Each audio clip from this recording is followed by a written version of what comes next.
Hello everyone.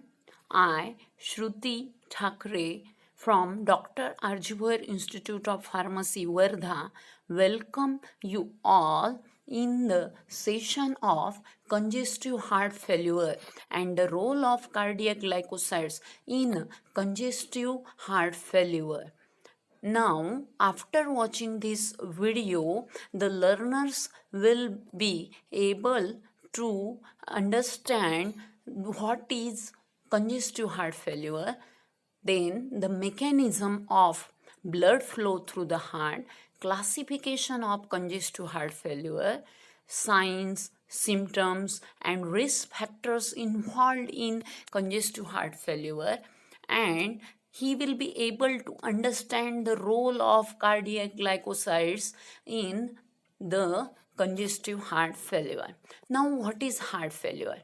It is an inability to pump enough amount of blood to meet body's demands for nutrients and oxygen. As we know, the nutrients and oxygen are supplied through blood. Now, heart failure, it is the chronic condition which may result in increased workload and decreased cardiac output, causing accumulation of fluid within the vascular system. This leads to congestion. Hence, it is often referred as the congestive heart failure. Now you know the congestive heart failure is most common disease in our society. To understand this, we must know the blood flow through the heart.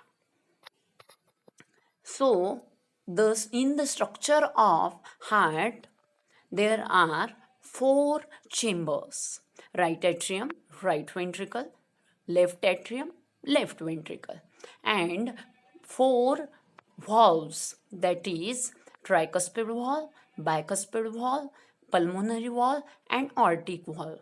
It also has aorta, pulmonary artery, pulmonary veins, etc. Then let's move on to the blood flow.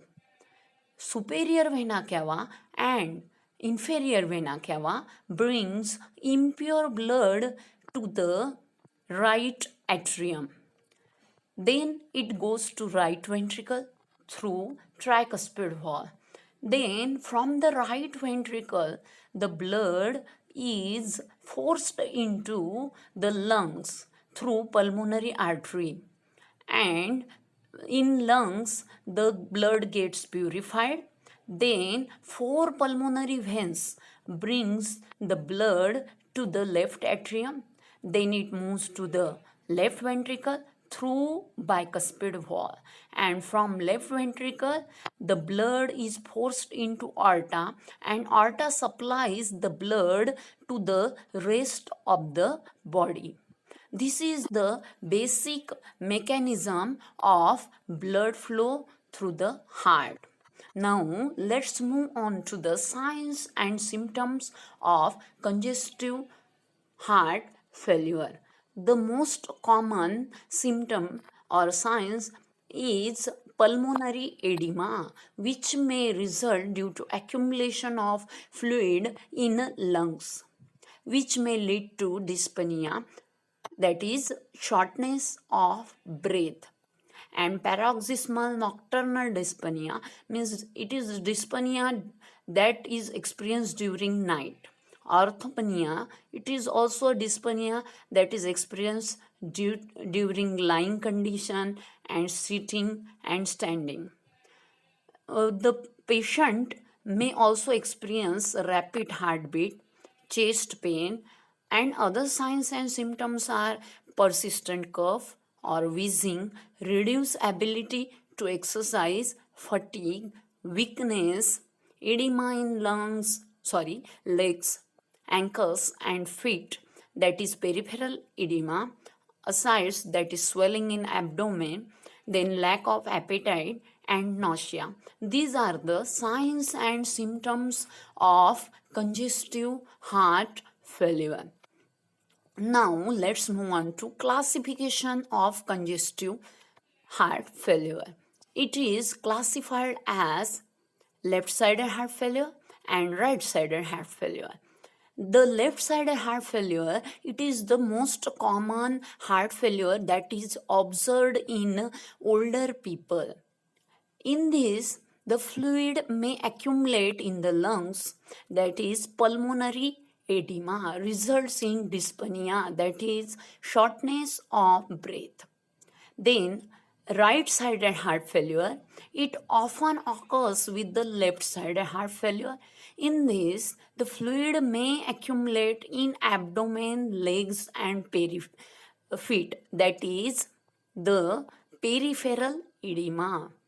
It is also classified again in two types, that is systolic heart failure and diastolic heart failure. In systolic heart failure, heart is unable to contract.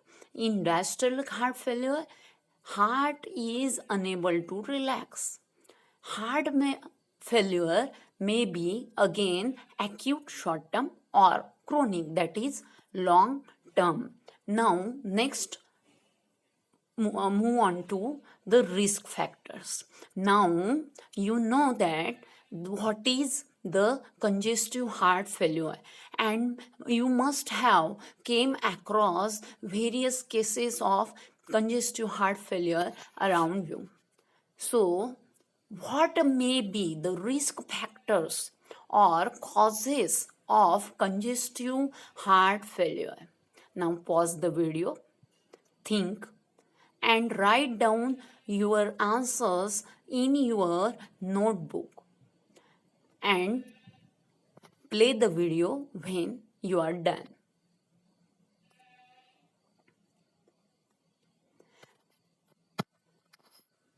So what are the risk factors?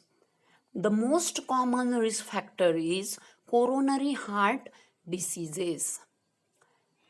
That means the defect in coronary arteries which supplies the pure blood to the heart muscle. Then myocardial infarction, in simple words we can say heart attack. Then hypertension, that is high blood pressure. Heart valves diseases that may result in defect in heart valves. Then cardiomyopathy, that is heart muscle diseases which may also leads to congestive heart failure. Then myocarditis, that is inflammation in the myocardium. Other risk factors are congenital heart diseases, that is born defects in heart, cardiac arrhythmias, disturbances in rhythm of heart, diabetes, obesity, alcohol consumption, tobacco use are the common risk factors involved in congestive heart failure.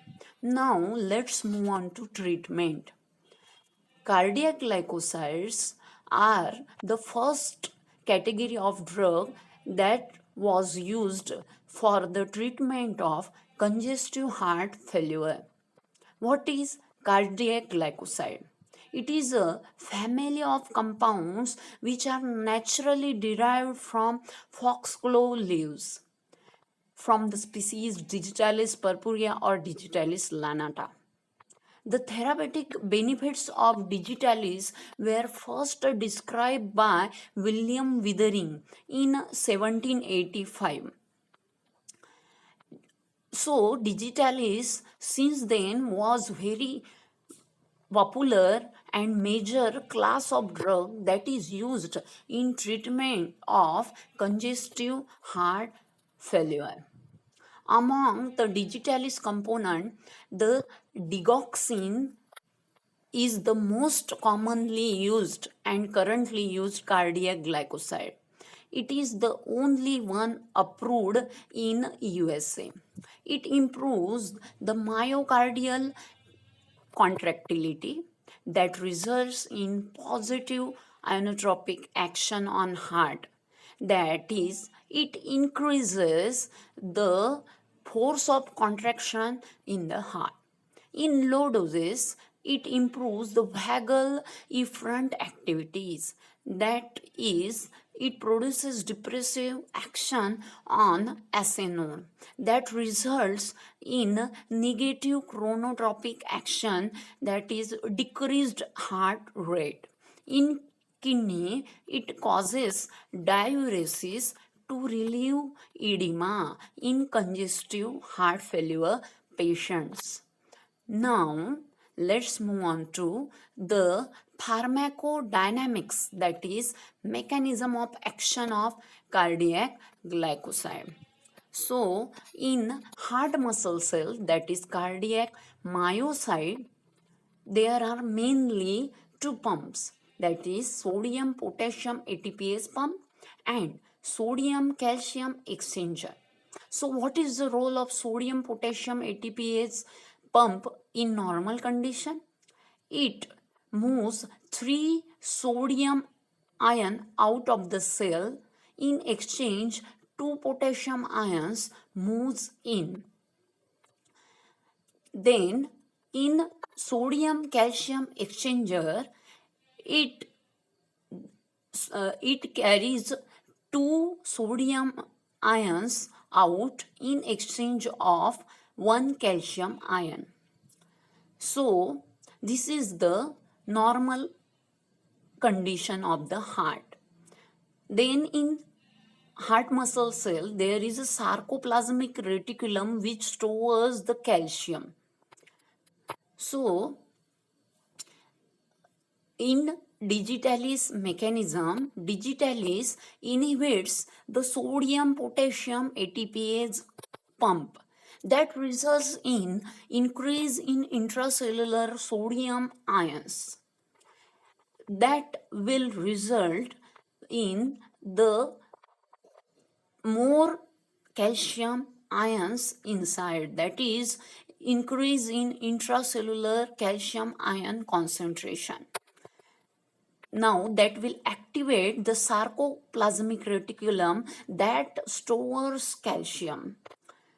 So activation of sarcoplasmic reticulum results in release of more calcium that increases myocardial contractility and restore the heart function and results in emptying of ventricles, and that means it increases cardiac output. So this is the mechanism of action of cardiac glycoside. After knowing this mechanism of action of cardiac glycoside, can you list out the benefits of cardiac glycosides in congestive heart failure patients? Pause the video, think, and write down your answers in your notebook. Then play the video when you are done. Now, what are the benefits of digitalis? It has direct action on myocardium and it increases force of systolic contraction. It leads to the complete ventricular emptying of heart and increases cardiac output. It also reduces duration of systole. That means it allows the heart to rest. And it also reduces the diastolic size of heart and hence reduces the oxygen consumption. Means it increases force of contraction without any increase in oxygen consumption. Thus, digitalized heart can do the same work with less energy or more work with the same energy. Hence, it is referred as cardiotonic. After watching this video, I hope you understand the role of cardiac glycoside in congestive heart failure. Thank you. Thank you all.